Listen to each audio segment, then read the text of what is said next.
Welcome to The One Show with Christine Blakely. And look who's been good enough to come back and join us, Adrian. I forgot what you looked like. Not much.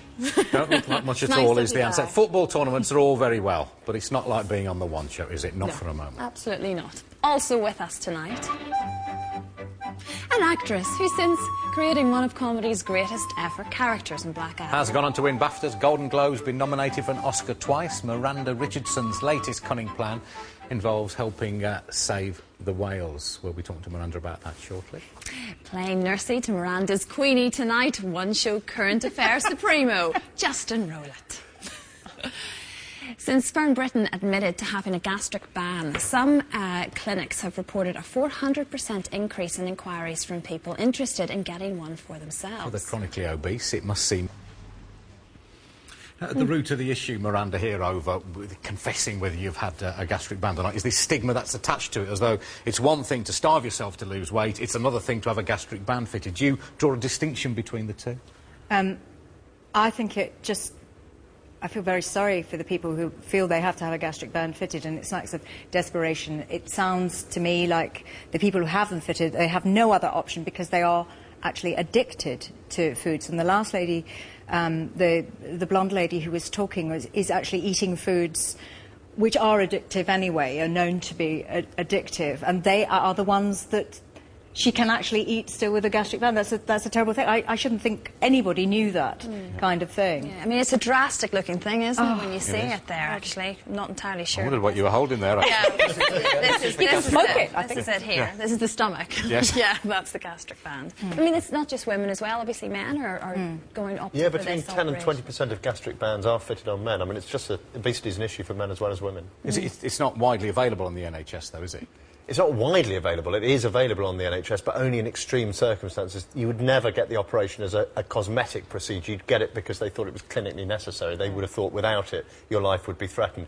You would already have had to have tried all sorts of other diets and for them to have failed. So it would only be in the most extreme cases that they'd consider doing it. What are the numbers at the moment? How many of these are we seeing?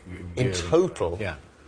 Private and NHS, we're seeing about 6,000 operations. And I think that's rising by 10% year on year, isn't it? It's said to be rising, and as you heard, there was a massive upsurge in interest when Fern Britain announced that she'd had one. All right, Justin, thanks. She's on show all the time as well, you know. She must feel constrained to achieve something within a certain amount of time. Exactly. Well, Miranda's here to talk about a new campaign to protect the planet's whales. We'll hear more about that in a moment. You'll be interested in this, Miranda, about a rather different kind of endangered species. If I was snorkelling off Lyme Bay and saw that, I think I was seeing things. Absolutely incredible stuff there. And good news, by the way, DEFRA announced only yesterday that it's set to be protected from damaging scallop dredging, thanks to the introduction of a 60-square-mile exclusion zone in that area. First of its kind on this scale on the UK, and well worth saving that, I'm sure you'll agree. You mentioned earlier about Miranda's campaign. You've been working alongside the Royal Society for the Protection of Animals. That's right. And we're trying to stop this.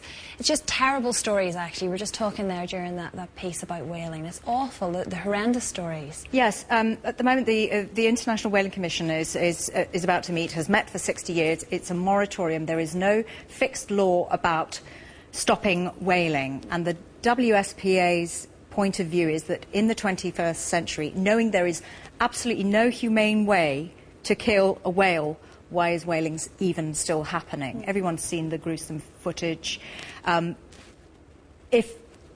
If the standards were applied to farm animals, the slaughter standards, they would never, ever be passed. And the excuse that's given is the whales are being farmed for meat which is being stockpiled and wasted. And there are all sorts of political issues about this, raging every year. But this is a cruelty issue. The World Society for Protection of Animals have released these fantastic pictures just...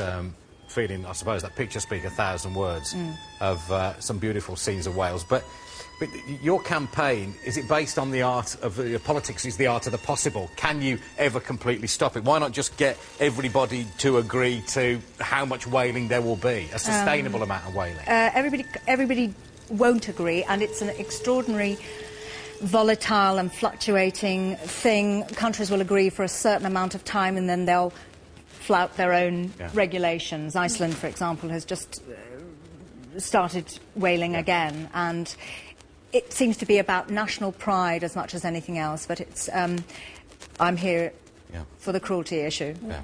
There's a meeting happening next week, Justin, with the International Whaling Commission. What's expected to There's a public meeting starting next week. They're actually meeting, the Whaling Commission itself is meeting. They're discussing the long-term future of the organisation, recognising there is this great division between whaling nations like Japan, Norway and Iceland and the rest of the world, and they've never resolved the issues that we're talking about, never successfully resolved them. These whaling nations say, look, whaling's deep in our heritage. They say, we're being speciesist. Why are we treating whales differently from other animals? You know, why are we so concerned about conserving whales? Why don't we worry about fish, for example? And they say, look, there are some whale populations we can harvest. There are 1 million minke whales. But you can't do it without cruelty, I think, would be Miranda's point of view. Yeah. OK. OK.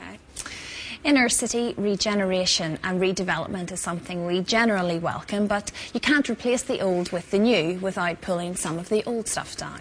There are people so keen to... Rather fond of it, despite its ugliness, and would you like it actually staying just like that? Do get in touch in the usual way, bbc.co.uk/The One Show. Miranda, any monstrous carbuncles? I just remember there was a debate in Southport where I was born about the art centre. Somebody just said it looked like a pan of boiling over potatoes or something like that. But I think with time, you know, people's opinions soften. Yeah.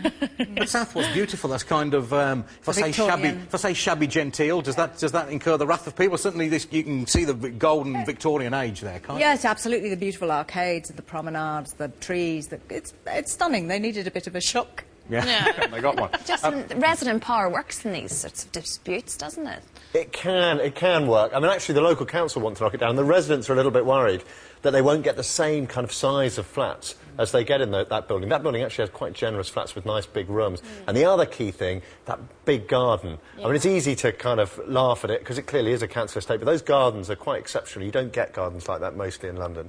And essentially what's happening is the deal would be that a private developer would come in, replace the flats with new ones and build on the gardens. So you'd lose the gardens, and that's the trade-off. The solution is leave the gardens, build around them, nicer buildings. There, sorted. All week, Carol Thatcher's been saying happy 100th birthday to some great British cultural icons and institutions. You've been telling us what else is celebrating its centenary this year.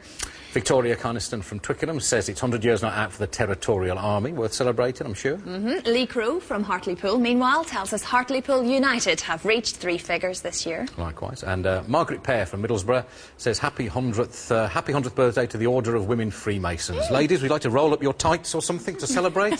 Happy birthday anyway, you. Glad that you are here. There's Miranda's teddy bear. Tell us about your teddy, Miranda. Well, he was my sister's teddy before he was mine. His name is Bruin. He used to make... Bruin, traditional name for a bear, I believe. He used to make a... but he's given up the ghost. And he's wearing my dad's old cricketing sweater, which I shrank in the wash. I've got a very small dad. Not deliberately. Yeah. He looks like my dad, actually. Oh, have you ever had to mend him? Yes, it was worth it. It was quite a lot of money, and it was worth it. Oh, yes, lovely. Stop the stuffing falling out. Yeah, Justin, your kids, they love Never mind us, teddy Pete. bears. Have you got a teddy? Their bears are absolutely, you know, they love their bears. Yeah, You love your bear, though. Have you got a teddy? You did used to have it. What was your teddy's name? What I've got, it was a little tiny black cat that my mum actually sewed herself, called Gobbolino. Oh. Which is somewhere in the attic. Gobbolino is probably collecting have a teddy? dust. No, that was ridiculous. I bet you've got one wearing a little Albion top. You must have when you were a kid. Yeah. Yes, I have, actually. Yeah. What's wrong It's called Cyril.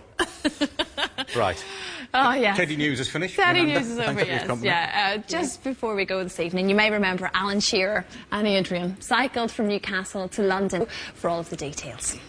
Miranda, best of luck with all your whaling work. Well, that sounds like you're killing them. You're trying to save them, aren't you, with all your campaigning work? Could people please lobby? Please log on to wspa.org.uk. Fantastic. Thanks very much. Cheers, Justin. That's it for tonight. That's it. On Monday's show, ex-EastEnder Letitia Dean, Phil Tufnell and our wildlife man, Mike Dilger. It's the summer solstice tomorrow, the longest day of the year. Sunrise 4:42 a.m, 21 minutes past